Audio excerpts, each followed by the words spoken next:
When you're young, you're not thinking, and everybody has made a bad choice. And because you stressed out, you go change your gender. Because you want to try something new, once you do it, you can't go back. The more you throw stuff at kids before they develop, that's indoctrination. When Jubilee created Middle Ground, the intention was to uncover humanity and empathy shared among strangers with opposing beliefs. Whether your political beliefs are on the left or the right, we all exist within our own echo chambers. So for this episode, we partnered with Ground News and created a test that can analyze your news sources and show you their biases. The participants of this episode agreed to take the quiz and share their results. We encourage you to do the same. Step forward if you agree with the prompt. Cancel culture is a good thing. We have the freedom to say what you want, but everyone else has the freedom to respond and cancel you if you say something that is racist, homophobic, transphobic, etc. Cancel culture is definitely good in the means of deplatforming people who are spreading very hateful messages. What is your opinion on Trump being canceled on Twitter? When you go onto Twitter, whatever, you check I accept the, guidelines, the community guidelines, I agree to follow them, and he didn't follow them, so Twitter has the right to take him off the app. And for people that might make the counter-argument that Twitter is biased and will only cancel right-wing politicians, that's not true at all. Twitter and other forms of social media have canceled left-wing activists. There is an equal balance on both sides.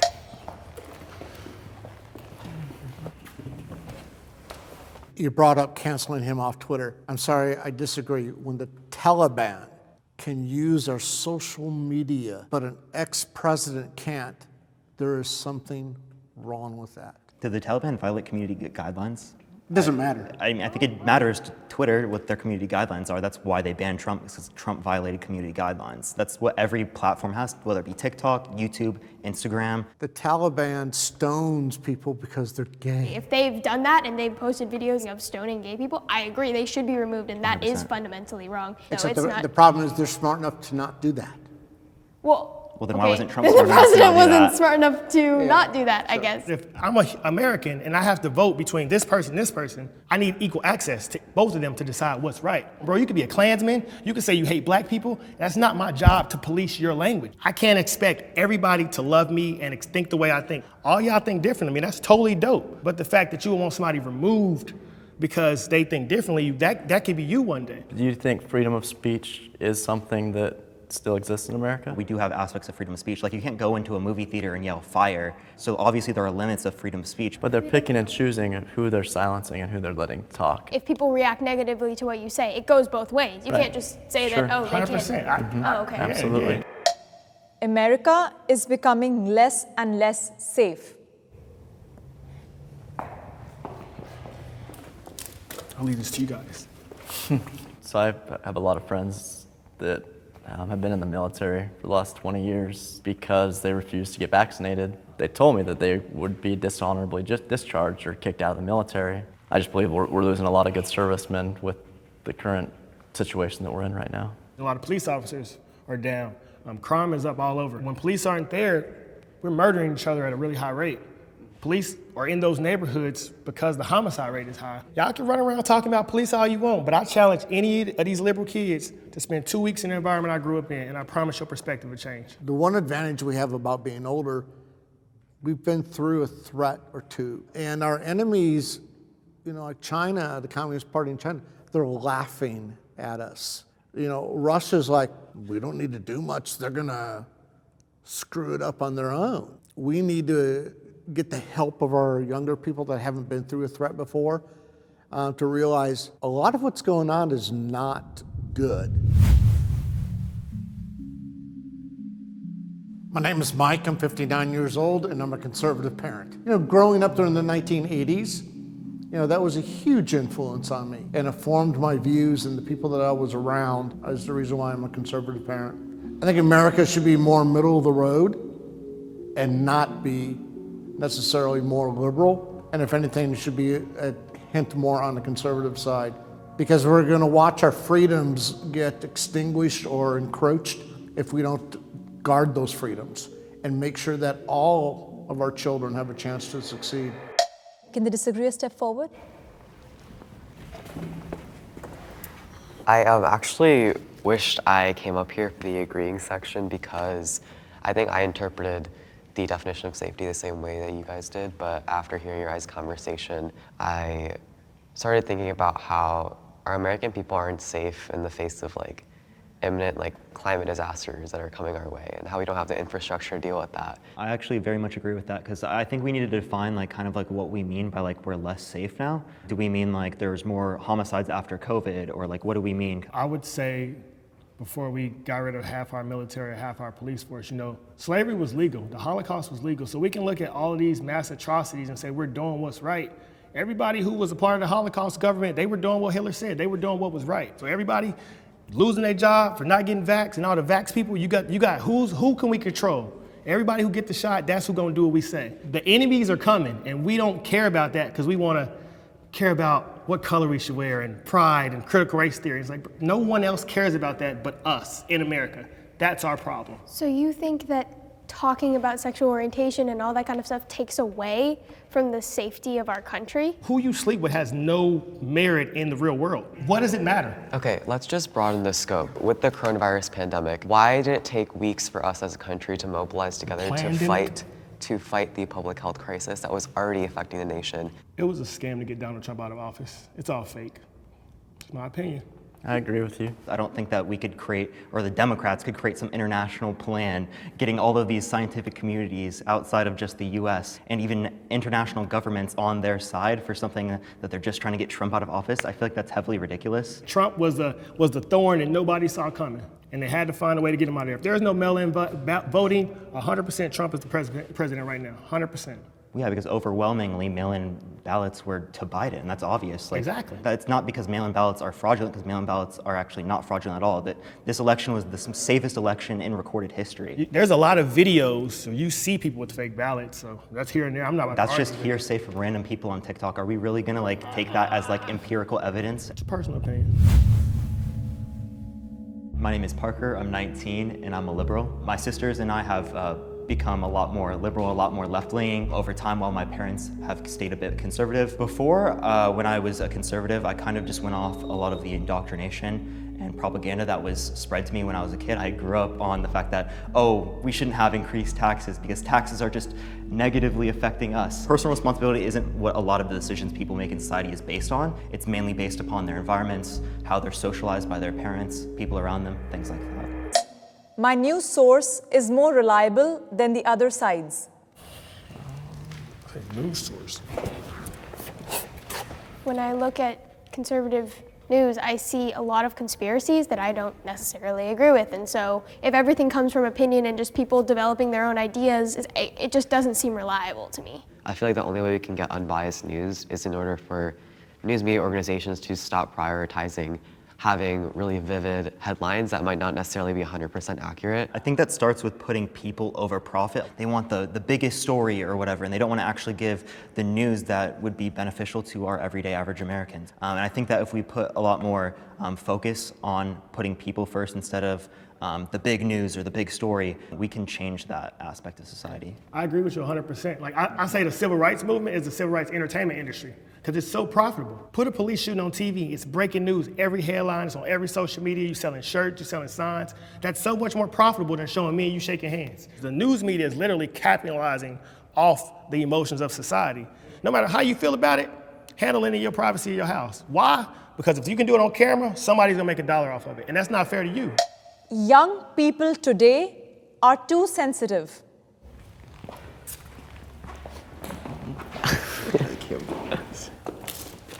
I think it's a good thing that young people are sensitive. I think today they can be more sensitive than what they probably could have been 30 or 40 years ago. You know, the growing up was the Berlin crisis, the Cuban Missile Crisis.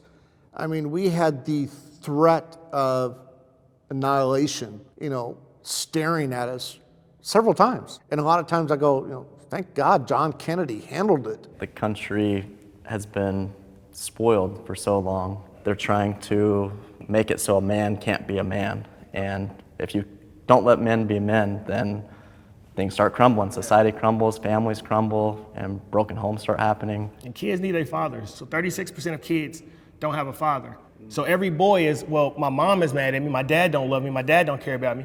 Maybe I should be gay, maybe I should be trans, I don't know who I am. And your father puts confidence in you. No disrespect to anybody, but the younger generation of men are soft. And if we had to go to war, they're not protecting America. There's no better place to be as a black individual or whatever you are in America. Go to the Middle East right now and say you gay or you trans and see how they treat you. Johnny, I'm 32 years old, and I am a conservative parent. My grandfather was a no-excuse individual. He grew up in the Jim Crow South, but he worked hard. The house that he bought is still in our family today. He had a garden in his backyard. If you step past a certain line, he got on you. So to watch the men before me who really could have been lynched for stepping out of line, who really could have went through a hardship for not doing what society said, the worst thing that can happen to me is I get a mean tweet or a dislike. So I gotta fully embrace who I am, and I know I can create anything with my 2 hands and feet. I'm Hannah, I'm 17, and I'm a liberal. I really want equality for all, and the liberal policies that have been passed side more with my values of equality for those who are on the LGBTQ, those who are on the gender spectrum. Something about conservative parents that I don't like is whenever I come across them, they seem to be very rooted in their ways and not willing to listen to someone who's a teenager like me. They think more like, oh, because I'm older, I have more knowledge, which is not necessarily always the case. Can we have the disagreeer step forward? This idea that because men are being raised by women that they're weaker is, in my opinion, completely false. Our generation, it's not more sensitive, we're more aware of all these things. Being transgender and gay is not something that should be ashamed of or make you feel less. In today's society, that is why women are fighting for equality, because this idea that because they only have a mom, they're weaker, or because, they're more sensitive, that's, in my opinion, completely false. And I would say in the environment that I grew up in, the teen pregnancies come from girls without fathers. The homicides come from people without fathers. Every girl that I know, if they grow up with a daddy, they get married before they have a kid. Why do they not have fathers? If you want me to be real, because a lot of women make bad choices on the men they procreate with. If you make a bad choice, that's your responsibility. Every bad thing that I did in my life, it was when my daddy was in jail. When my dad was out and I had my dad's reassurance, I was a better person. I had one daughter that had to move across the country to get rid of a toxic relationship with somebody that was harming them. Why does the woman have to move across the country because the man is being toxic? Why can't the man be taught, don't be toxic? Oh, I agree. Women nowadays have to deal with those kinds of relationships. The mother knows better, I would say, than the father about that. We're not more sensitive, there's just more opportunities for us to be sensitive. You can say like 15, 20 years ago, there weren't videos of black men being shot by police all over the internet. Now that that's there, people are more inclined to feel a certain way or take a stance on that topic. Do you think it would be more beneficial to show police also interacting with white guys? Because more white guys get killed than black guys by cops. If you look at the amount of white people and the amount of black people, there are going to be more white people killed because there are more white people in America. The percentage of black people that are being killed is higher than the percentage of white people. Well, just because you're pulled over doesn't mean you have to resist. I mean, they don't just kill you when they pull you over. It's all about based on how you perform as an individual. I've been pulled over and never had a bad interaction in my life. When I was rude, I got snatched out the car. Everything is a personal choice. If you can't take accountability for your life, then you will forever be a slave. That's not true. There are definitely issues on the side of policing. Black communities, majority POC communities are over-policed. There's larger patrols in black communities. There are police work longer hours in majority black communities. So there's an issue from the policing side as well. Politics has damaged my relationship with a loved one. I'm sure you could relate to this as well, but in the Asian community, there's a lot of anti-blackness. So with the advent of the Black Lives Matter movement this past year, having conversations with my parents was really difficult, especially around the nuances of racial justice and sort of like what the movement was fighting for and how to articulate that in like the very closed mindset that my parents had. A lot of my family voted for Trump in the past election, and I don't necessarily agree with that. I don't like to say this, but it made me view their morals a little bit differently, and they're willing to adapt and change was so different, and I was just like shocked because I wanted to understand their side and really talk about it, and I was met with, you're wrong, and we don't want to talk about it. And that kind of really damaged just kind of the way I looked at them. Yeah, I definitely agree. And I also think that it just made me less willing to expend the energy to have political or just any hard conversations with my parents or anyone else in my family.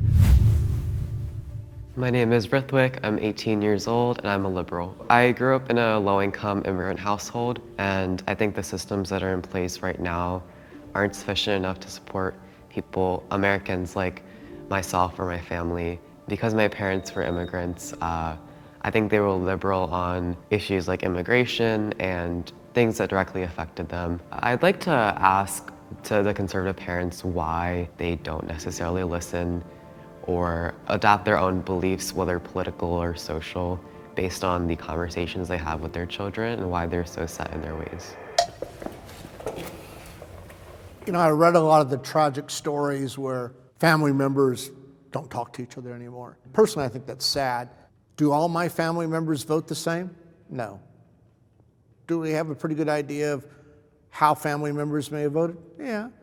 But we went more of agree to disagree. I'm not gonna not buy you a present for Christmas because, you know, you decided to vote for somebody that I don't like. Give me a break. Families are special. And we've got too many people, as you've talked about, that don't have them. When I took this prompt, I kind of took it more of like my view of the person changed differently because, not because of the way they voted, but because some of their values to me were, like you said, moral values, and that shows kind of part of their characters. Would you say that morality is subjective to each individual person though? Or would you say morals are the same across the board? The basic is human equality for all.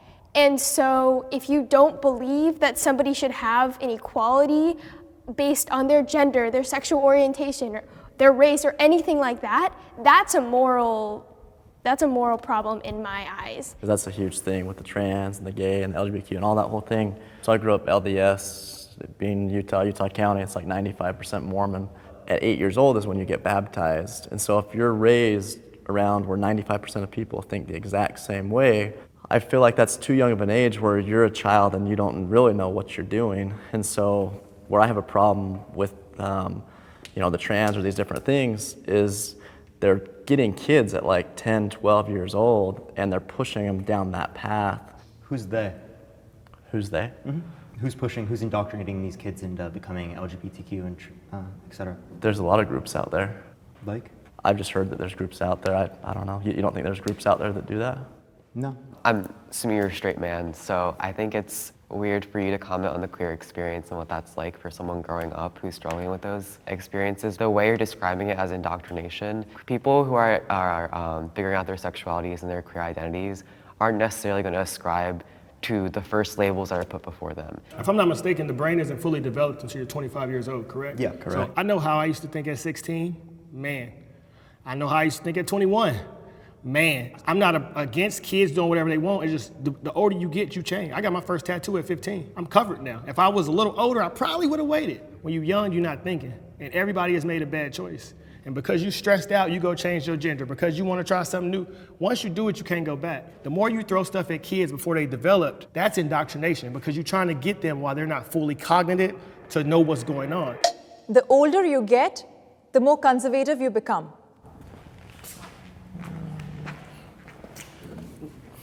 When I got older and I had kids and I had a family, I actually started reading policies. Everything about me changed when I became a father because I had a reason to. And I'm sure you would agree with that. Yeah. As I've gotten older and the environment we're in right now, I feel like they're trying to cancel the Constitution. They're trying to cancel Christianity. I mean, most teenagers are liberal. I was liberal when I was teen. It's fun. Culture is liberal. So when you're younger, you're going to be a part of culture. Right. When you're older, you're trying to raise your family. You don't have a time to care about what LeBron James said or who did that. Just when you mature, you value what's around you. My name's Sean. I'm 36 years old, and I'm a conservative parent. My dad's kind of my idol. I've seen him basically build a very successful life and seen how simple he's lived his life through prayer and through just basic conservative principles. Being raised up LDS or Mormon, I saw a lot of just judgment, and so I don't necessarily believe that you have to be in a religion, but I do believe in in prayer. I've been all across the board as far as the way my life has gone, and at my happiest times, I've lived by conservative values. Building off of what you're saying about like teenagers, we're a different generation, and so we view the world differently, and I think that's probably why you've seen more teenagers be liberal, because we just view the world that way, but I don't think it has anything to do with No, my generation, I was liberal too when I was a teenager, and all my friends were too. And when you're a teenager, life is fun. It's just totally, you kick it, you party. So that's what I'm saying. I get the teenage. As you grow, you either can run away from responsibility or embrace responsibility. When there's real things going on, you start looking at life a little different. Versus when I was young, I didn't know about that. I didn't know about corporate gains tax, and I didn't know about my stock account, and I didn't know that I can, all these things that I didn't know when I was a kid. So when people are generally talking about taxing the rich more, they're talking about the top 400 billionaires that are literally paying a lower effective tax rate in taxes than the middle class. The top 400 billionaires paying an effective tax rate of 8%, that's obviously not a fair share. And I think obviously everyone can agree here that they should be paying at least a fair share, right? How do you increase taxes on someone's assets, though? Most of those billionaires aren't. Unrealized capital gains is how they're specifically trying to do it now, but it would be through long-term capital gains, because a lot of the people who are paying those taxes, they're paying capital gains tax rate. There's also tax loopholes that have been lobbied into Congress by big corporations and big businesses lobbying politicians to get whatever they want. So if you get older and you work yourself off and you become a multimillionaire, you deserve to pay more because other people didn't work as hard as you? But it's not because other people didn't work as hard as me, it's because we, as a society, want to give everyone access to things like basic necessities like healthcare, education, have everyone have an equal opportunity. We don't have that right now. You can have equal opportunity of a baseline, but the outcome would still be different because every individual is going to work different levels, Well, correct? obviously, yeah. Right, so I think that's where we are as a society. I was able to pull it off. I graduated high school with a 1.9 GPA. I don't have a college degree. So the only limits are the limits you place on yourself. That's just my perspective. America is the best country in the world. I think despite all of our challenges and problems, when you look at all the other countries of the world, everybody is still trying to come here. The way I can talk out loud, the way I can feel myself, the way I can express myself fully as an individual, it ain't many places black men can go do that outside of America. 3 years ago, when I got into the court systems and the different rights taken away from me and government control and government power. And so when you have that stuff stripped away from you and you realize most other countries don't have the freedom that America has. America has been the greatest country ever, and I think it will continue because of a lot of good people that stand up for the right things. I think I would like to ask the question, what is America the best at? I think we just was talking about the freedoms that we have here versus what they don't have in other countries. So what about places in Scandinavia that actually have higher amounts of freedom? They have better democracies than we do here, higher quality of life, higher median income. They have healthcare systems that are more efficient, that take care of everyone in their population, more access to education. But when you look at the big picture, everybody wants to come here. Millions of people are not trying to get into Scandinavia Why? because we have more opportunity than any other place in the world. We don't even make the top 25 in women equality. But we have a better opportunity to do something about it compared to other countries. And I would love it for Europe to open their borders the way we have and see if you can get people from other parts of the world to do mass migration to Europe. I was going to mention Scandinavian countries as well, but I think it's also important to address that Scandinavian countries are very homogenous, racially, socioeconomically. They don't face the same geographic diversity that we have. What you were mentioning with the fact that we have the opportunity to write with women inequality, why is that not happening? It's because the way our democracy is set up, our Congress is literally in a gridlock right now, as it has been for so many past sessions of Congress. We aren't getting anything productive done. The opportunity we have here is incredible, and I'm very happy that I live here and not somewhere else, but we are so focused on, oh, America is the best, that we don't look at these other countries and say, why are all those people so happy, and what is that, and how can we incorporate that into our society? I mean, I would say I think diversity is good. I think diversity of thought and diversity of opinion, it's super helpful. It's really easy to get clogged up into this groupthink. So I don't expect anyone else to agree with me or feel the way I feel. I just expect you to respect my right to feel this way. I respect your right to feel this way, and we keep it moving. 100% agree. I couldn't agree more, actually. Awesome, that's a wrap.